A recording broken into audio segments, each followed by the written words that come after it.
Hey everybody, John the Other here, obviously.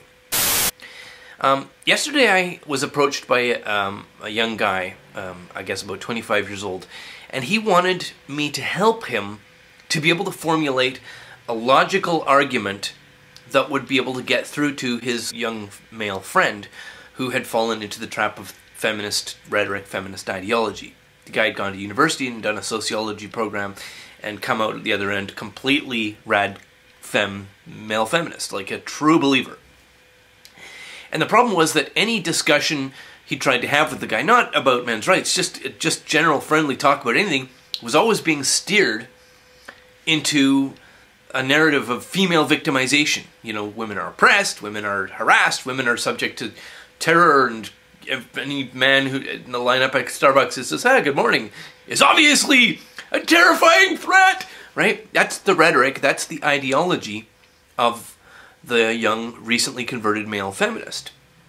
And this guy wanted me to help him create a way to engage with him rationally so that anything he said wouldn't be reacted to with this emotional, fear-driven, "Oh, you hate women! The woman hatred is written across your face!" And yeah, it's actually what he said to the guy. The woman hatred is written across his face.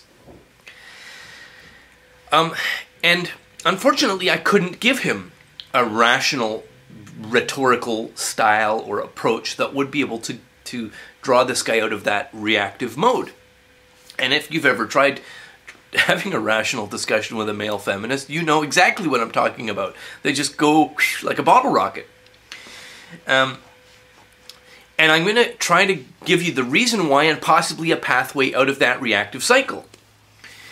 The reason that a recently converted male feminist cannot engage rationally, but every time you try to bring up statistics or, you know, the workplace death rate or the suicide rate or the life expectancy differential or the fact that, you know, the women are mostly the electorate and spend most of disposable income, etc., etc. I mean, the actual reality which you live in, when you try to point that out, they'll just go and they'll accuse you of woman hatred or misogyny or, you know, rape apologetics or whatever. And the reason is they dread losing their identity. Now, that might be a little hard to fathom. What do you mean losing your identity? Their public identity, their public position, their status in their peer group as a good man. That's what they're terribly afraid of. And I don't blame them. I'm not going to call them cowardly or sniveling or any of that stuff. I've said stuff like that in the past, and I've now rethought that position. The conferral of group approval for almost everybody is terribly, terribly important. This is how we interact with the society around us. Whether we're viewed as, you know, good and decent human beings, or whether we're reviled and hated and treated with scorn and contempt and sometimes violence and exclusion. This is, in the feminist world, for a young male feminist, sticking on the path and being sort of the most correct acolyte of the ideology is the thing that they have to do to keep their approval. And they live in horrendous fear of having their good guy card revoked, just being decreed a bad guy, not a good enough feminist, male and therefore evil, rapey, has a penis, is bad. So understanding this and having some compassion for these guys is the pathway out of that trap for them. Because you can't say, well, you're a cowardly, sniveling, white-knighting, mangina male feminist. That's normal for them. That's like, they're already under siege from all of their feminist friends.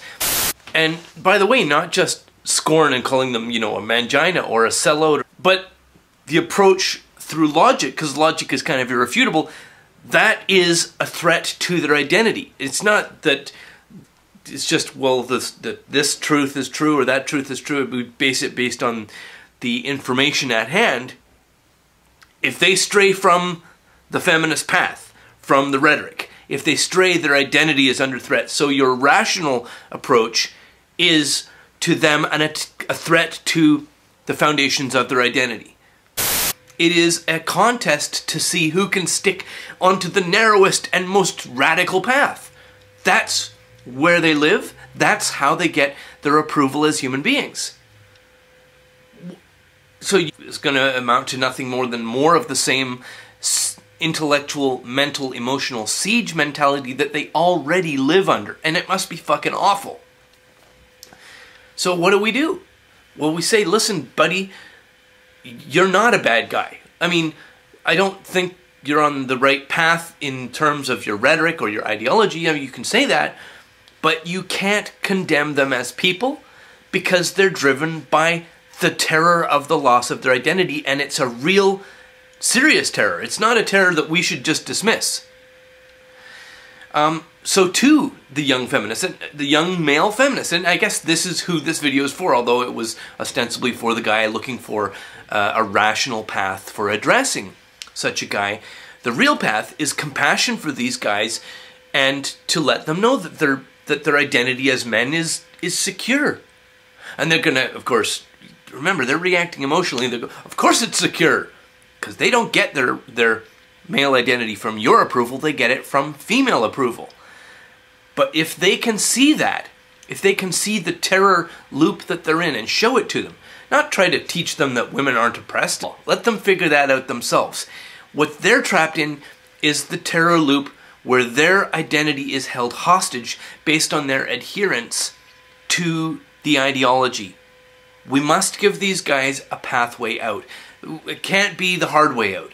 It can't be standing down the tank like the guy in Tiananmen Square. It's got to be out through the side door, because most people are not combative personality. So, to the male feminist, I understand the fucking pain. I understand the intellectual and emotional trap that you're in.